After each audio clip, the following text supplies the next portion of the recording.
नमस्कार दोस्तों, स्वागत है आपका अपने YouTube चैनल राहुल सावरना जीएस पर। दोस्तों, अभी आप देख रहे होंगे ये द्रव्यमान और भार में अंतर बड़ा अजीब लग रहा होगा और आप लोगों के मन में ये हमको लगता है वर्षों से एक सवाल है कि सर द्रव्यमान और भार में क्या अंतर है। और एग्जाम में जब सवाल पूछे जाते हैं या आपसे कोई जो आपसे सीनियर है वो पूछते हैं कि बताओ बेटा द्रव्यमान क्या और भार क्या है, तो आपको लगता है कि दोनों तो सेम ही है।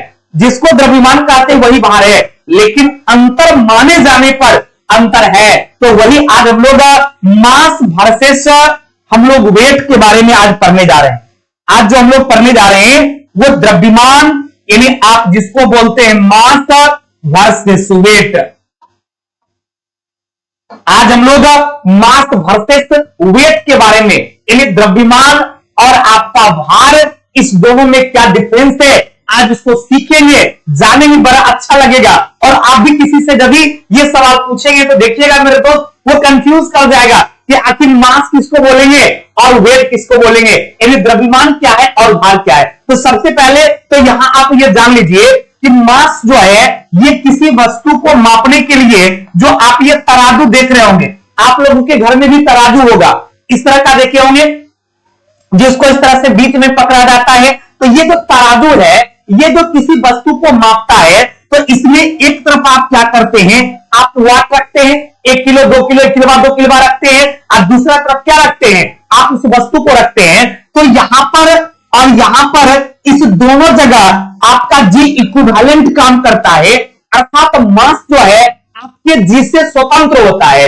यानी मास जो है ये किसी वस्तु की वास्तविक माप होती है, वास्तविक मात्रा होता है, रियल अमाउंट होता है, जो कभी भी बदलता नहीं है। लेकिन आपका ये जो वेट होता है ये देखिए एक ही तरफ यहां पर जी काम करता है, अर्थात W जो है अर्थात आपका वेट जो है ये किसी वस्तु के द्रव्यमान और उसके गुरुत्व त्वरण अर्थात जी के गुणनफल के बराबर होता है। यानी वेट जो है वो जी पर डिपेंड करता है। ये डिफरेंस है आपका मास एंड वेट के बीच में। ये पहला डिफरेंस आपने देखा कि मास को जी से कोई लेना देना नहीं है, वेट को जी से ही मतलब है। बिना जी का आप वेट को डिफाइन कर ही नहीं सकते हैं, क्योंकि वेट किसी वस्तु के द्रव्यमान और उसके गुरुत्व त्वरण के गुणनफल के बराबर होता है। तो अभी हम लोग पढ़ने जा रहे हैं इसी मास और वेट के डिफरेंसेस के बारे में। तो आइए आपको हम बताते हैं इस द्रव्यमान और भार में क्या अंतर है। तो सबसे पहले ये क्लियर हो गया कि आपका द्रव्यमान जिसको इंग्लिश में आप मास कहते हैं, भार यानी जिसको आप वेट कहते हैं। ये मास और वेट क्या है, तो मास जो है ये किसी वस्तु की वास्तविक माप है, ये किसी वस्तु का वास्तविक माप है, यानी वास्तविक मात्रा है, और ये मात्रा कभी नहीं बदलता है।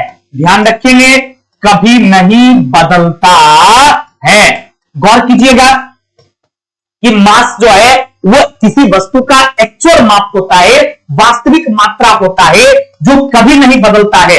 आप किसी वस्तु को कहीं भी लेकर चले जाएं, पृथ्वी के केंद्र में लेकर चले जाइए, विषुवत रेखा पर चले जाइए, पृथ्वी के पोल पर लेके चले जाइए, चंद्रमा पर लेके चले जाइए, सूर्य पर लेके चले जाइए, किसी वस्तु का मास जो है ये कभी भी नहीं बदलता है, अर्थात ये कांस्टेंट रहता है। तो ध्यान रखेंगे मास जो है ये चेंजेबल नहीं है, ये बदलता नहीं है। लेकिन ये वेट जो होता है W किसी वस्तु का mg के बराबर होता है, यानी W बराबर mg, यानी किसी वस्तु के मास और उसके गुरुत्व त्वरण जी, इस दोनों के गुणनफल को क्या कहा जाता है, वेट कहा जाता है। अर्थात W किस पर डिपेंड करता है, तो ये जी के मान पर डिपेंड करता है।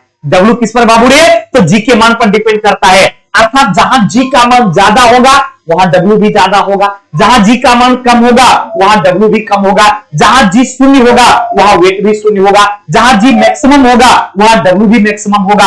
अर्थात भार जो है वो जी पर डिपेंड करता है और ये भार बदलता है। ध्यान देंगे मेरे दोस्त, ये भार जो है ये किसी वस्तु का भार क्या होता है भाई, तो ये भार बदलता है। क्लियर, द्रव्यमान नहीं बदलता है और भार बदलता है। किसी वस्तु का द्रव्यमान पृथ्वी पर यदि 10 केजी है तो समझिए कहीं पर भी क्या होगा, 10 केजी होगा। चाहे चंद्रमा पर लेके जाइए, सूर्य पर जाइए, पृथ्वी के केंद्र पर जाइए, जी का मान हमेशा क्या होगा, 10 केजी ही होगा। यदि पृथ्वी पर 10 केजी है तो, क्योंकि मास बदलता नहीं है। लेकिन यदि वेट कहीं पर 10 न्यूटन है तो कहीं पर ये 5 न्यूटन, कहीं पर 20 न्यूटन, कहीं पर 0। तो भार चूंकि जी पर डिपेंड करता है, तो जैसे जैसे जी के मान में परिवर्तन होगा वैसे वैसे भार भी क्या होगा, परिवर्तन होगा। क्लियर। उसके बाद द्रव्यमान का एसआई मात्रक की बात करेंगे, तो द्रव्यमान का एसआई मात्रक किलोग्राम होता है। द्रव्यमान का एसआई मात्रक किलोग्राम होता है, और वेट का एसआई मात्रक क्या होता है, वेट का एसआई मात्रक न्यूटन। यानी भार का एसआई मात्रक न्यूटन होता है और द्रव्यमान का एसआई मात्रक किलोग्राम होता है। यदि हम क्वांटिटी की बात करेंगे तो मास जो है वह एक अदिश राशि है, अर्थात मास जो है वह स्केलर क्वांटिटी है। जबकि भार की बात करेंगे तो भार जो है वो वेक्टर क्वांटिटी है, यानी भार एक सदिश राशि है।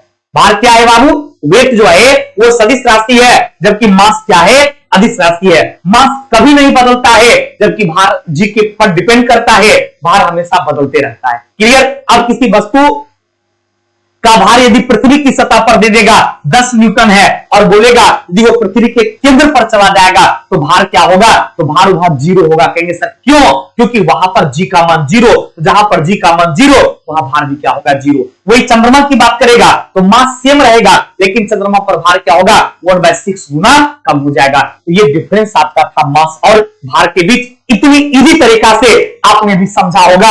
यदि उम्मीद करते हैं कि आपको ये समझ में आ गया तो हमारे इस वीडियो को शेयर कर दीजिएगा, ताकि मैक्सिमम बच्चों के दिमाग में जो वेट और क्या कहते हैं मास के बीच डिफरेंसेस नहीं समझ में आता है, उनको ये समझ में आ जाएगा। थैंक यू वेरी मच, बहुत बहुत धन्यवाद। आप लोग इसे शेयर जरूर कर दीजिएगा। नए हैं तो लिए सब्सक्राइब कर दीजिए, लाइक और कमेंट कीजिए, ताकि अधिक से अधिक बच्चों तक हम पहुंच सके। थैंक यू वेरी मच, बहुत बहुत धन्यवाद।